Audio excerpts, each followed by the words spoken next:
형제자 여러분 안녕하세요. 오늘은 8월 22일 목요일 고난뒤에 이루어진 하나님의 뜻이라는 제목으로 사도행전 28장 11절부터 22절까지를 묵상합니다. 11절 석 달 후에 우리가 그 섬에서 겨울을 난 알렉산드리아 배를 타고 떠나니 그 배의 머리 장식은 디오스 구로라. 석 달 후라는 것은 멜리데 섬에서 3개월 동안 보냈다는 것이죠. 그래서 3개월 동안 어제 말씀을 보면 바울이 탑 리더의 아버지의 병을 고쳐주고, 그리고 그 소문 때문에 그 섬에서 모이던 많은 병자들을 고쳐주고, 아마 병자만 고친 것이 아니라, 그리고 복음을 전하고 생명을 나누면서, 여러분 3개월 동안 바울이 있었다는 것은 그 섬에 하나님의 생명의 복음이 굉장히 많이 퍼지고 하나님을 향한 사람들이 일어났을 것이라는 생각을 해봅니다. 그래서 하나님은 바울의 로마 선교여행 안에 이 멜리데 섬을 예비하시고 이 섬 전체가 하나님 앞에 나올 수 있도록 그런 바울을 통한 사역을 감당케 하시는 것이죠. 자, 그래서 3개월 동안 거기서 있은 다음에 겨울을 지나고 그 다음에 배를 타고 알렉산드리아라는 배인데요. 거기에 배머리 장식이 디오스구로라고 하는 것이 아이러니입니다. 디오스구로는 선원들이 그 배를 지키는 수호신으로 이렇게 상징으로 이렇게 뱃머리를 장식하는데, 그렇다면 바울이 이전에 난파했던 폭풍을 만났던 그 배에는 그게 없었을까요? 당연히 있었겠죠. 그러나 그 장식의 배는 아무것도 바울과 일행에게 해준 것이 없습니다. 왜냐하면 죽은 신이니까요. 아무런 능력이 없으니까요. 살아계신 하나님께서 바울에게 메시지를 주시고 바울과 그 일행을 지키셨을 뿐인 것입니다. 그렇기 때문에 우리가 죽은 신, 아무것도 움직이지 않는 그런 부적이나 신을 믿는다면 결국은 무너진 삶을 살 수밖에 없다는 것이죠. 결국 우리가 해야 될 것은 살아계신 하나님을 만나고 그 하나님과의 만남을 통해서 매일매일 하나님의 이끌림 바 되어서 살아갈 때 우리는 때로는 이렇게 바울처럼 많은 고난을 받기도 하지만 의미 있는 고난을 통해서 성숙되거나 하나님의 예비하신 뜻을 파악하거나 그래서 더 깊고 넓어지는 삶이 되는 것입니다. 12절 수라구사에 대고 사흘을 있다가, 그래서 이제 그 멜리데라는 사람은 지금 이제 몰타라고 하는데 이탈리아 반도의 맨 끝에 있어요. 한국으로 말하면 이게 제주도처럼. 그래서 거기서 출발해서 이제 반도 안으로 올라가는 거죠. 위로 이탈리아 로마 중심으로 수라구사에서 3일을 지내고 또 거기서 레기온에 이르러서 하루를 지내고 그 다음에 이튿날 보디올에 이릅니다. 보디올은 로마에서 굉장히 가까운 도시예요. 자, 거기서 형제들을 만나 그들의 청함을 받아 이래를 함께 머무니라. 그래서 우리는 이와 같이 로마로 가니라. 자, 7일 동안 보디올에 있습니다. 거기 있는 형제들이, 지체들이 바울에게 함께 있기를 구합니다. 왜 있기를 권할까요? 바울로부터 생명의 복음을 듣고 바울을 통해서 하나님의 귀한 말씀을 통해서 그들의 삶이 변화되기를 바랐다는 것이죠. 이렇게 갈망이 있는 도시는 바울을 머물렀습니다. 그리고 하나님은 죄수로 압송됨에도 불구하고 머물 수 있도록 허락을 받게 하는 것이죠. 그것이 바로 하나님의 예비하신 로마 선교의 모든 일들이라는 것이죠. 여러분, 그래서 내 계획과 내 생각대로 착착착착 멋지게 돌아가는 것만 하나님의 뜻이 아니에요. 그것은 내 뜻이 이루어지는 것이죠.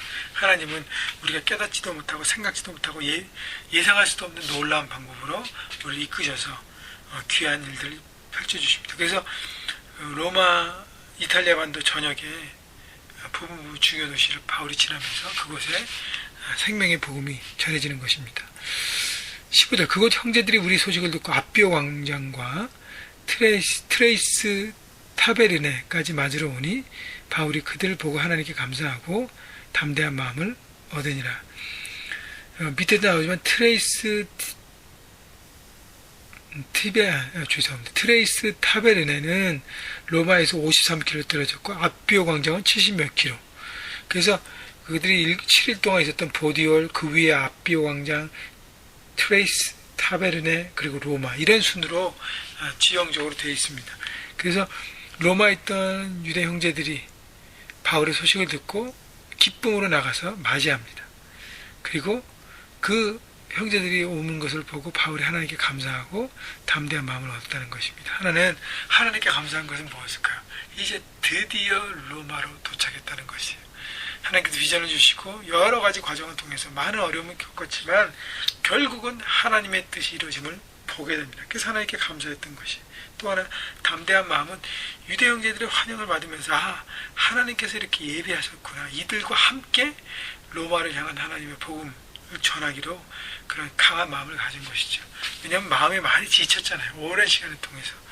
그러나 다시 한번 회복되어서 사명을 감당하는 것입니다. 여러분, 그렇기 때문에 우리 형제가족들 서로가 서로에게 힘과 위로가 되어줘야 합니다. 그래야만 때로는 지치고 때로는 넘어질 때 우리가 그것을 통해서 힘을 받고 서로의 격려를 통해서 하나님의 뜻을 이룰 수 있기 때문인 것입니다. 그래서 바울도 로마 유대 형제들을 통해서 힘을 얻고 담대함을 얻고 사역을 계속 연장해 가는 것입니다.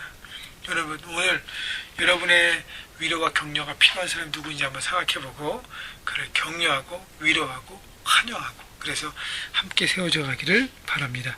16절, 우리가 로마에 들어가니 바울에게는 자기를 지키는 한 군인과 함께 따로 있게 허락하더라. 자, 죄인의 몸으로 갔지만 거기서 한 사람의 군인과의 보호와 지킴을 통해서 그리고 많은 자유가 허락되었습니다. 그래서 17절, 바울이 첫 번째 로마에서 시작한 사역은요, 사흘 후에 바울이 유대인 중 높은 사람들을 청하여 그들이 모인 후에 이르되 여러분 형제들아, 그 로마에 있는 유대인들 중에서 디아스포라 유대인 중에서 지도자급들을 초청합니다. 왜냐하면 혹시 예루살렘에 있었던 유대인과의 관계에 대한 잘못된 소문이 나서 그들도 바울에 대한 선입견이 있을까봐 그 모든 것을 풀어주려고 하는 것입니다. 왜냐하면 그렇게 되면 로마에서의 사역에 많은 지장이 있잖아요. 이스라엘 백성이나 우리 조상의 관습을 배척한 일이 없는데 예루살렘에서 로마인의 손에 죄수로 내어진 바 되었으니 로마인은 나를 심으나 죽을 제목이 없으므로 석방하려 하으나 유대인들이 반대하기로 내가 마지 못하여 가이사에게 상소하며 내 민족을 고발하는 것이 아니니라. 내가 가이사에 상소해서 이렇게 죄인의 몸으로 왜 왔는지 유대인의 모든 관계들과 모든 걸 설명합니다. 20절, 이러므로 너희를 보고 함께 이야기를 하려고 청하였으니 이스라엘 소망으로 말미암아 내가 이 쇠사슬에 매인 바 되었느니라.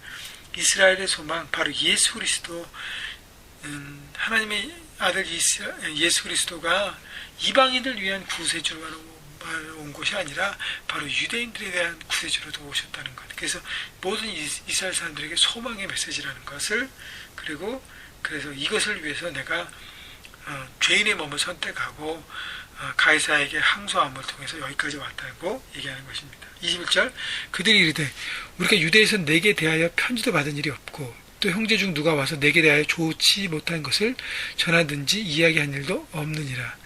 이에 우리가 너희 사상이 어떠한가 듣고자 하니 이 파에 대해서는 어디서든지 반대를 받는 줄 알기 때문이라 하더라.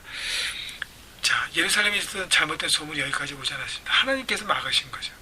자, 그리고 난 다음에 그 유대인들의 반응은 너희들의 얘기는 잠깐 들었다. 그리고 이 복음에 대한 것들이 반대가 많이 심하다는 것을 알았다. 다시 말하면 복음에 대하여는 들었다는 것이에요. 그런데 복음 자체는 정확히 듣지 못했다는 것입니다. 그래서 복음에 대해서 관심을 표현하고 들으려고 하는 것입니다. 여러분, 중요한 것은요, 생명의 복음은 들려져야 합니다. 복음이 들려져야 하기 위해서는 어떻게 되죠? 누군가 말해야 합니다. 누군가란 바울을 포함한 저를 포함한 우리 모두를 얘기하는 것입니다. 예수 그리스도를 먼저 믿은 사람들이 생명의 복음을 나눠야 하는 것이죠. 이것이 바로 사명인 것입니다. 어디서요? 여러분의 삶 현장에서. 어떤 방법, 어떤 장소, 어떤 시간이든 것은 하나님께서 여러분에게 말씀하실 것이고 여러분에게 상황들이 열어져 가게 할 것입니다. 중요한 것은 내가 말하려는 열정이 있는가.